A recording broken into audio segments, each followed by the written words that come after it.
The prairie stretched endlessly beneath the fading sky, a canvas of gold and shadow that whispered of both beauty and hardship.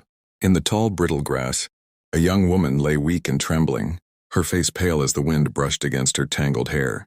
Beside her, wrapped only in a thin piece of cloth, a tiny baby cried with the raw hunger of survival, its small fist clenching against the cool evening air.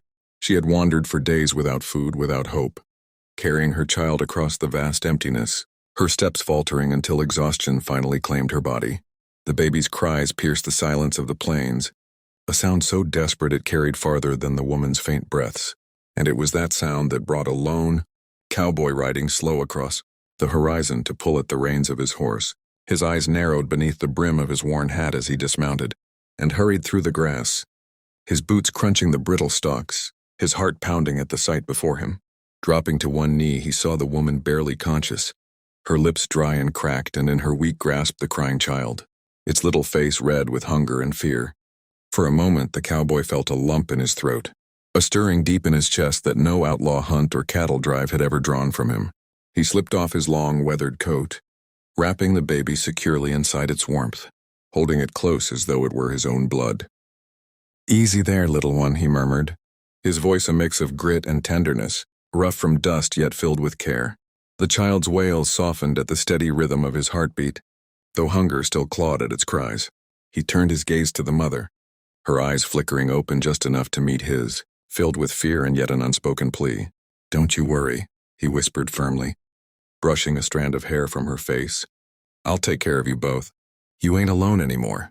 With one strong arm cradling the baby and the other sliding beneath the woman, he lifted them carefully, feeling the weight of not just their bodies but their suffering, their story untold. He carried them toward his horse, his steps steady, as though the prairie itself had given him a mission. The wind howled, the grass bent, but in his heart there was a fire, a determination stronger than any storm.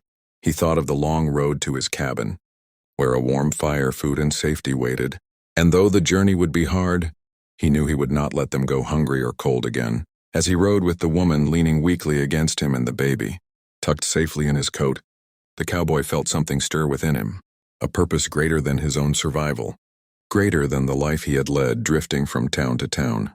It was the call of responsibility, of love unspoken, of stepping into the role fate had placed before him. Behind them the sun slipped low, painting the sky in crimson and gold, as though heaven itself was bearing witness to this quiet act of salvation. The prairie was vast, the world unforgiving, yet in that moment, beneath the wide western sky, one man's courage and kindness changed the course of a woman's life and gave a crying baby a chance at tomorrow. And that, dear listener, is what real strength looks like, not just in the swing of a fist or the weight of a gun, but in the willingness to care, to carry, to love when no one else would. If you felt this story touch your heart, if you believe in the power of compassion and courage, then make sure to subscribe to this channel. Together we'll keep these stories alive. Stories of resilience, hope, and the kind of love that makes life worth living. So hit that subscribe button, share this story with someone who needs a spark of hope today, and join us on this journey of tales that remind us what it truly means to be human.